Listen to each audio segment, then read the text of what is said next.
Okay, right there. There it is. There it is. We are all over that one. That's going to do it. Get up there, get up there, get up there, get up there, get up there. เครื่องบินที่จะพับวันนี้เป็นไงครับสุดยอดครับได้แชมป์กันเลยนะครับประมาณว่าถ้าปาไปนะครับเราเอาสนามบาส4สนามนะครับมาวางเรียงกันนะครับก็ข้ามได้สบายๆนะครับบินได้ร่วม70เมตรเลยนะครับไม่ธรรมดาเอาละพับกันก่อนโอเคเรามาพับครึ่งก่อนนะครับเราเน้นที่มุมเหมือนเดิมนะครับแล้วก็พับประมาณสักครึ่งหนึ่งประมาณสัก1นิ้วนะครับ1-2 นิ้วจะขอบเข้ามานะครับนี้มาทำมุมนี้บ้างประมาณ1นิ้วถึง1นิ้วครึ่งนะครับไล่เส้นเข้ามาเรามาตรงกลางบ้างครับโอเคตรงกลางได้แล้วนะครับค่อยๆกดไล่ไปนะครับมือพ่อดมใหญ่ก็ได้เปรียบหน่อยครับพับง่ายมือน้องๆเล็กก็อาจจะยากนิดนึงนะครับเสร็จแล้วนะครับเราก็กางกระดาษออกมาก่อนอย่างนี้นะครับเรามาทำส่วนหัวนะครับส่วนหัวนี่ก็ลำนี้แหวกแนวครับเรามาพับไกลเลยนะครับให้เราดูที่เน้นที่มุมนี้ก่อนนะครับมุมนี้ให้แหลมที่สุดเท่าที่จะทำได้นะครับกดไม่ต้องเยอะนะครับแล้วเรามาไล่ดูขอบฝั่งนี้ครับให้เสมอกันเสมอกันแล้วนะครับก็ค่อยๆไล่เส้นนะครับคนมือใหญ่อย่างพ่อโดมก็ได้เปรียบนะครับเรากดไว้นะครับค่อยไล่ไป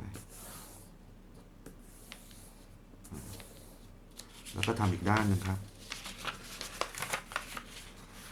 เหมือนเดิมครับเน้นที่มุมก่อน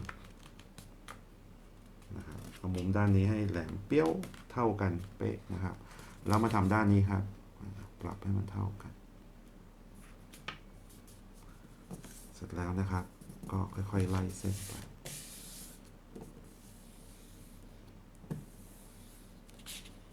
เรียบร้อยแล้วนะครับต่อมานะครับพ่อดมจะขอพลิกนะครับเพราะว่าลายเนี้ยเราจะมองเห็นเส้นที่เราพับยากนะครับเรามาดูตรงนี้อันนี้ดูง่ายกว่านะครับเราก็จะเอาขอบนะครับด้านนี้นะครับไล่กับเส้นที่เราพับเมื่อสักครู่นะครับทีนี้ตรงนี้จะค่อนข้างยากนะครับสำหรับวิธีการที่ง่ายกว่าก็แนะนำให้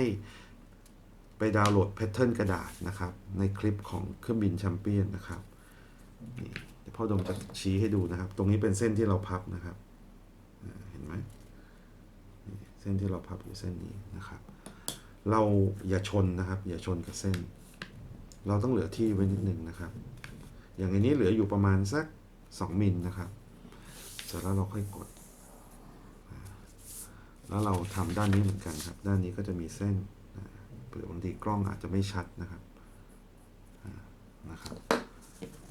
เราก็พับจากมุมนี้มานะครับลำนี้อาจจะดูแล้วธรรมดาแต่บอกเลยว่าเวลาบินแล้วเขาบินกันจนได้แชมป์เลยนะครับโอเคเว้นมาประมาณ2มิลเหมือนกันนะครับเรียบร้อยนะครับทีนี้เราก็พับทบเลยครับทบอย่างนี้นะใส่เสื้อต่อมาครับเราก็จะพับนะครับจากมุมเห็นมุมตรงนี้มาที่ตัดกัน2เส้นนี้นะครับเราดึงกลับมานี่ครับนี่นะดูทันปะเนี่ยนี่ครับมุมอยู่นี่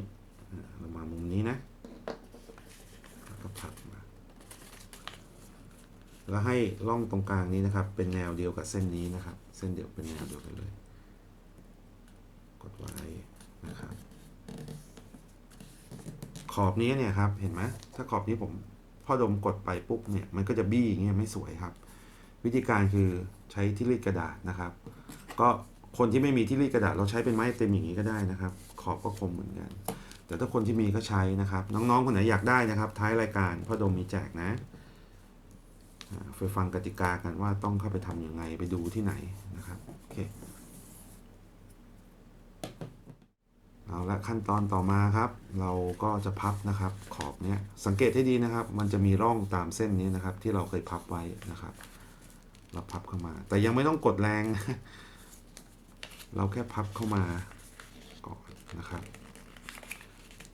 สังเกตอย่างหนึ่งก็คือว่า เมื่อเราพับมาร่องที่เราเหลือไว้นะครับ จะส่งผลให้บริเวณนี้เหลือร่องเช่นกันนะครับ มันก็จะพับง่ายขึ้นนะครับ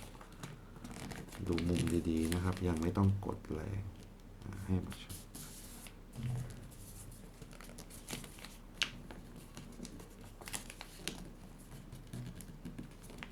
โอเคได้ตรงกลางนะครับเท่ากันแล้วมองเห็นหรือเปล่านะครับตอนนี้มันเท่ากัน2เส้นนี้นะครับก็กดทั้ง2ด้านนะครับไล่กดออกมาแล้วก็รีดปีกไปรีดออกไปทีละปีกนะครับรีดออกไปทีละปีกเสร็จแล้วนะครับที่เราเหลือร่องตรงนี้ไว้นะครับเพราะเวลาเราพับเนี่ยครับเราพับขึ้นอย่างนี้ปุ๊บมันก็จะทำให้เครื่องบินเนี่ยพับได้ง่ายนะครับเหมือนเดิมมาเช็คตรงนี้ก่อนครับที่มุมนี้นะครับเอาให้มันเท่ากันอันนี้จะแข็งนิดนึง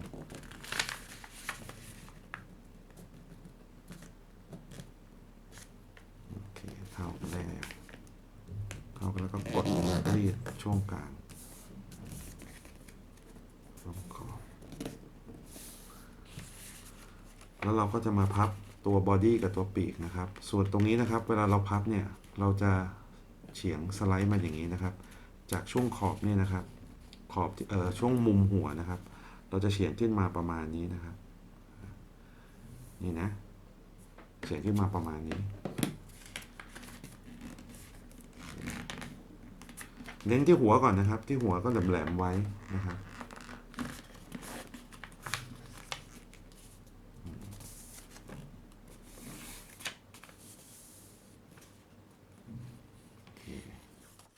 เราพับได้แล้วเราก็มาพับอีกด้านนะครับอีกด้านแล้วก็พลิกมานะครับแล้วเราก็พับเหมือนเดิมครับเน้นช่วงนี้ก่อนนะครับเอาให้ช่วงมุมนะครับเท่ากันนะครับกดมุมไว้นะครับทีนี้พอเราไล่กลับไปเนี่ยสิ่งหนึ่งก็คือช่วงหัวเนี่ยนะครับจะต้องกดให้ดี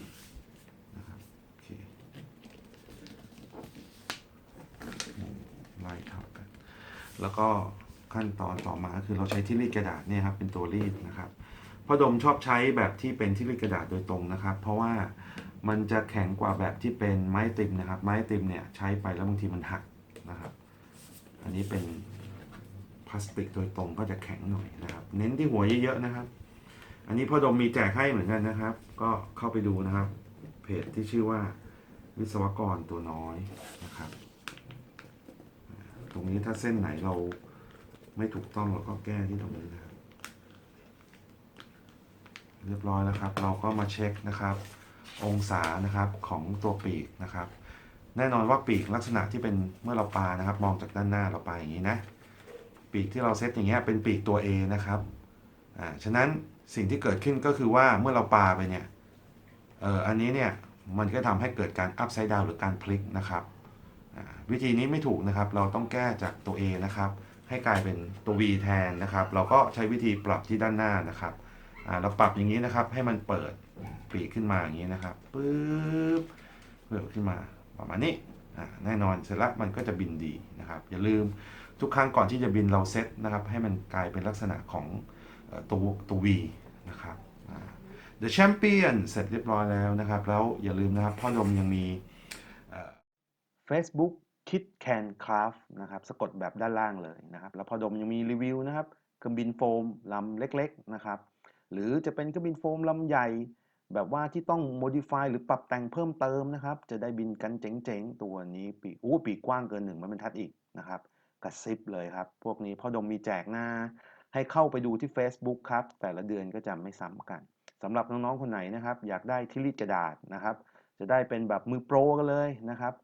ก็อินบ็อกซ์มาที่ Facebook นะครับเดี๋ยวพ่อดมส่งไปให้อย่าลืมล่ะ